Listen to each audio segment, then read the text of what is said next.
I never thought I would be in this situation, but recent events have forced me to share my story. I've been married to my husband Jack, 32M, for 4 years, and while our marriage started wonderfully, his family has always been a source of tension, particularly regarding his sister Amy, 35F. Some background about Amy: she's been struggling with drug addiction since she was 16. It started with marijuana and quickly escalated to harder drugs. She dropped out of high school in her senior year and has never held a steady job. Her parents, my in-laws Tom, 65M, and Sarah, 62F, have enabled her behavior for nearly 20 years now. They've paid for multiple rehab stays, countless apartments, cars, and legal fees. Every time Amy claims she's clean and ready to turn her life around, they believe her and pour more money into helping her start fresh. But it always ends the same way, with Amy relapsing and disappearing for weeks or months, only to return when she needs more money. I met Jack 5 years ago at a mutual friend's wedding. He was different from his family, responsible, hardworking, and seemingly aware of how toxic their enabling of Amy had become. During our dating period, he often expressed frustration about how his parents handled Amy's addiction. He told me stories about how they'd emptied their retirement accounts multiple times to bail Amy out of trouble, and how she'd stolen from them repeatedly, but they always forgave her because she's sick and needs help. When we got married, Jack promised me that we would maintain strong boundaries with his family, especially regarding financial matters. We agreed never to lend money to Amy or get involved in her drama. This worked well for the first 3 years of our marriage, mainly because Amy was living in another state with her boyfriend and only contacted the family when she needed money. Everything changed 6 months ago when my beloved Aunt Helen passed away unexpectedly from a heart attack. Helen had practically raised me after my mom, her sister, died from cancer when I was 12. She never married or had children of her own, instead devoting her life to her career as a pediatrician and to being there for me. Growing up, I spent every weekend at her house. She helped me with homework, attended all my school events, and was basically my second mother. When I got married, she was the one who walked me down the aisle since my father wasn't in the picture. Helen's death devastated me, but what I didn't expect was her leaving me her entire estate worth approximately $900,000, including her beautiful Victorian house that she'd lovingly restored over the years. I knew she was well off, but the inheritance came as a complete surprise. In her will, she wrote that she wanted me to have financial security and hopes that I would continue maintaining the house she loved so much. The problems started when Amy moved back to our city 3 months ago after breaking up with her boyfriend. She was living with Tom and Sarah again and somehow found out about my inheritance through family gossip. At first, it was just occasional hints about how she needed money for a fresh start. Then the calls started coming daily.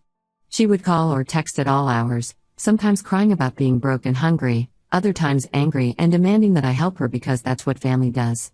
I blocked her number after she started sending threatening messages about how I was hoarding money while she suffered. That's when she started showing up at our house unannounced. The first few times, Jack turned her away, but I could see he was wavering. His parents were constantly calling him, telling him how cruel it was that we had so much money but wouldn't help his sister. The situation reached a breaking point last month when Amy showed up at our door at 2 a.m., clearly high on something. She was screaming about how I was a selfish bitch for not sharing my aunt's money with family who needed it. When I refused to open the door, she tried to break in through a window. I had to call the police to remove her. Instead of being concerned about their daughter's behavior, Tom and Sarah were furious with me for involving law enforcement. They showed up at our house the next day, yelling about how I could have ruined Amy's life by getting her arrested. What really hurts is Jack's reaction to all this. He started suggesting that maybe we should give Amy some money to keep the peace in the family. When I reminded him of our agreement about boundaries, he said this was different because it wasn't our hard-earned money but an inheritance that fell into my lap. His parents call him daily to guilt-trip him about how I'm destroying the family with my selfishness, and I can see their manipulation is working. I've tried explaining to them that giving Amy money would only enable her addiction, but they won't listen. Sarah actually told me that if Amy dies from an overdose, it will be my fault for not helping her when I had the means to do so. They seem to think that because I didn't earn this inheritance, I have no right to decide how it's used. The money and house from Helen means so much more to me than just financial security. They're my last connection to the woman who stepped in as my mother when I lost my own. The house is filled with memories of my childhood and teen years. The thought of selling it or using that money to enable Amy's addiction feels like a betrayal of Helen's memory. But the constant pressure from my in-laws is taking a toll on my marriage. Jack has started sleeping in the guest room because of our arguments about this. His family's manipulation is working. He's beginning to see me as the villain in this situation. I don't want to lose my marriage, but I also won't disrespect my aunt's memory by enabling someone's addiction. I feel stuck between protecting my inheritance and saving my marriage, and I honestly don't know what to do anymore. Update 1 first, I want to thank everyone who commented on my original post. Reading your responses helped me realize I wasn't crazy for wanting to protect my inheritance. Unfortunately, things have gotten much worse since I last posted. Last week, I got a call from Mrs. Jenkins, my Aunt Helen's next-door neighbor of 20 years. She was hysterical, telling me she'd heard glass breaking and saw someone climbing through a broken window at Helen's house. I immediately called the police and rushed over there. By the time I arrived, 3 police cars were already at the scene, and my heart nearly stopped when I saw who they were putting in handcuffs, Amy. The damage she caused is devastating. She broke in through the kitchen window and systematically went through every room in the house looking for valuables. The antique secretary desk where Helen kept her medical journals was completely destroyed. Family photos dating back to the 1940s were torn from their frames and scattered across the floor, many of them damaged beyond repair. These included the only photos I had of my mother from her childhood. The worst part was Helen's bedroom. Amy had dumped all the drawers out, thrown clothes everywhere, and even ripped open the mattress looking for hidden valuables. She found Helen's jewelry box, the one containing my grandmother's wedding ring that Helen had promised to give me on my 30th birthday, and emptied it completely. When the police searched her, they only found a few pieces. She'd already sold most of it to a pawn shop for drug money. But here's where things get even more twisted. While the police were taking Amy's statement, she kept insisting she had permission to be there. That's when I found out something that made me physically sick. Jack had given her a key to the house. My husband, who had promised to support me in maintaining boundaries, went behind my back and gave my drug-addicted sister-in-law access to my property. When I confronted Jack that evening, his excuses made everything worse. He admitted that his parents had been pressuring him for weeks about Amy needing a place to stay. They convinced him that if Amy had a stable living environment, she might finally get clean. They painted this picture of Amy living in the house, getting a job locally, and rebuilding her life. Jack actually believed she would respect the property because it was family helping family. I was speechless. Not only had he betrayed my trust, but he also couldn't see how naive and manipulated he'd been. This was the same Amy who had stolen from her own parents countless times. The same Amy who had sold her mother's cancer medication for drug money 3 years ago. Yet somehow Jack thought she would respect my aunt's house? Within hours of this revelation, Tom and Sarah started calling nonstop. They were trying to convince me not to press charges against Amy. Sarah was crying about how jail would ruin Amy's life, how she's sick and needs help, not punishment. Tom offered to pay for all the damages if I would drop the charges. When I refused, he switched to threats, saying if I sent his daughter to jail, he would make sure everyone in the family knew what a vindictive person I was. Jack sat there during this entire conversation, saying nothing while his parents berated and threatened me. That was the moment I realized my marriage was probably over. The man I married, the one who had promised to stand by me and maintain boundaries with his family, had disappeared. In his place was someone who would rather betray my trust than stand up to his parents. I packed enough clothes for a few weeks and checked into a hotel. I couldn't stay in our house knowing Jack had betrayed me so completely. In the past 48 hours, my phone has been flooded with messages from Jack and his family. Jack keeps apologizing, saying he never thought Amy would steal anything, that he was just trying to help his sister. His parents have been telling everyone in the family that I'm overreacting, that good families forgive each other and work things out. But this isn't about forgiveness. This is about trust and respect. Jack knew how much that house and its contents meant to me. Those photos and heirlooms were my last physical connections to my mom and aunt. He knew Amy's history of theft and destruction, yet he still gave her access to my property without my knowledge or consent. That's not a mistake, that's a deliberate betrayal.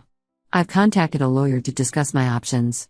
She confirmed that since the house was inherited by me personally and we've only been married 4 years, Jack has no claim to it.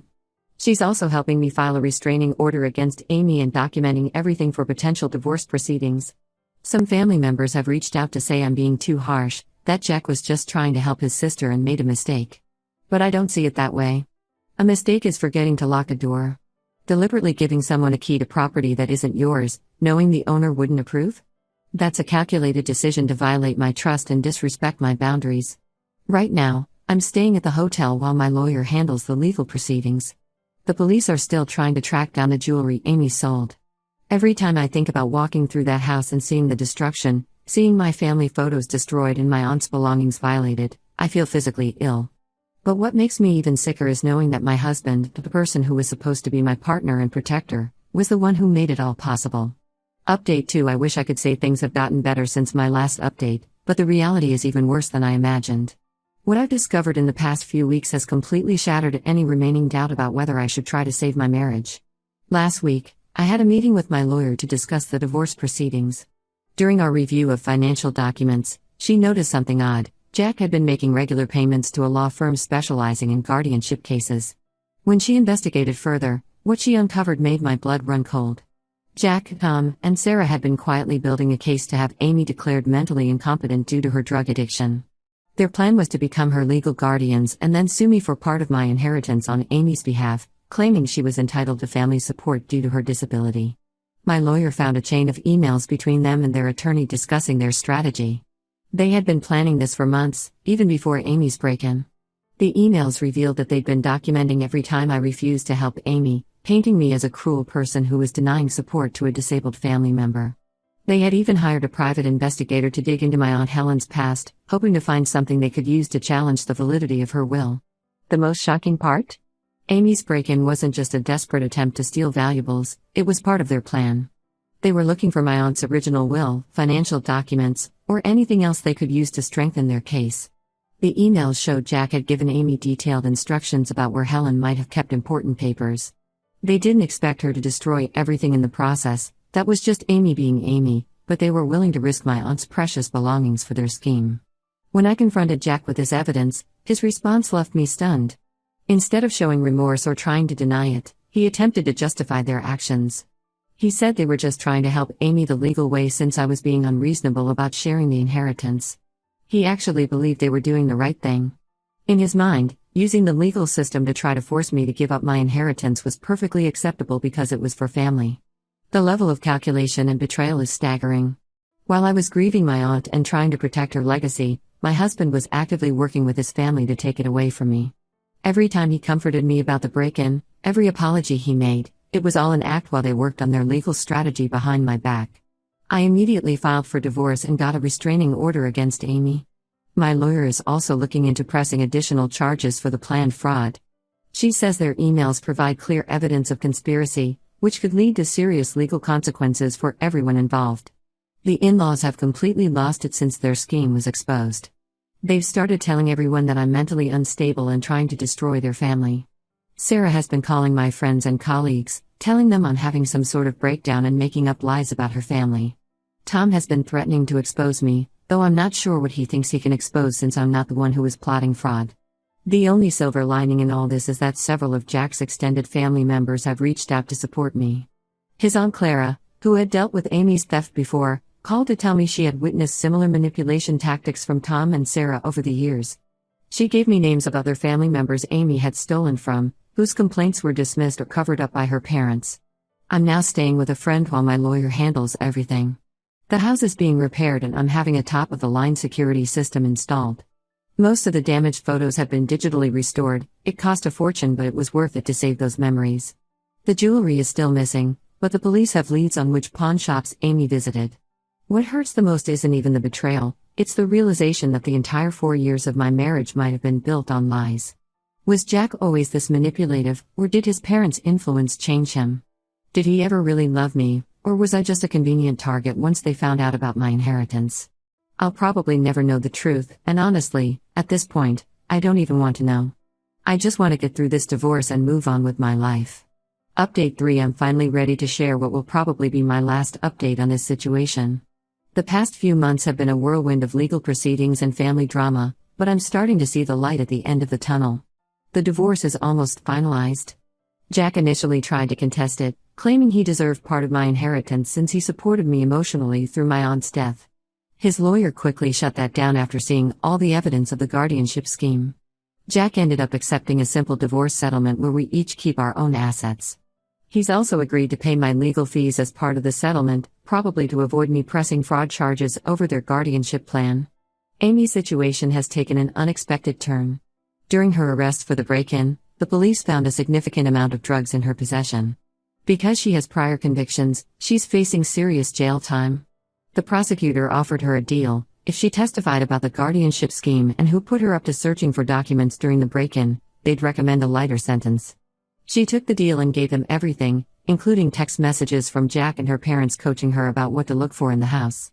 Tom and Sarah's reputation in the family has been completely destroyed. Their carefully maintained image of being the devoted parents trying to help their troubled daughter has crumbled. Several family members have come forward with stories about how Tom and Sarah had manipulated them over the years, always using Amy's addiction as leverage to get money or favors. Jack's cousin told me they pulled a similar scheme with their grandfather's inheritance 10 years ago, but the family had covered it up to avoid scandal. The most surprising development has been the reactions from Jack's extended family. His Aunt Clara has become one of my strongest supporters. She helped me find contractors to repair the house and even connected me with a security consultant who specialized in protecting properties from drug-addicted family members. Apparently, it's more common than you'd think. Several of Jack's cousins have reached out to apologize for believing Tom and Sarah's lies about me being mentally unstable. I'm moving into my aunt's house next week. The renovation is complete, and the new security system would make Fort Knox jealous. The contractors managed to save most of the original features of the house that my aunt loved so much. Walking through it now, I can still feel her presence, but without the painful memories of the destruction Amy caused. Jack made one last attempt to contact me through a mutual friend. He wanted to meet and explain his side of the story. I declined. There's nothing he could say that would justify what he did. His parents have finally stopped their smear campaign, probably because their own lawyer advised them that they were risking a defamation lawsuit. Amy is still in jail awaiting sentencing. Sarah tried to guilt me into writing a character reference letter for her, saying it would help get her into a rehab program instead of prison. I refused. After everything they've done, they still think they're entitled to my help. Some things never change. I've learned a lot through this experience. The family you're born into or marry into doesn't automatically deserve your loyalty, especially when they show no loyalty to you. I'm grateful for my Aunt Helen, not just for the inheritance, but for showing me what real family love looks like. She supported me without trying to control me, loved me without using that love as a weapon, and trusted me to make my own decisions about her legacy. The house is now legally protected with a trust, something my lawyer suggested to prevent any future claims against it. I'm looking forward to making new memories there, ones that honor my aunt's memory rather than trying to erase it like my in-laws attempted to do. Sometimes losing a toxic family is actually a gain, and that's a lesson I won't forget.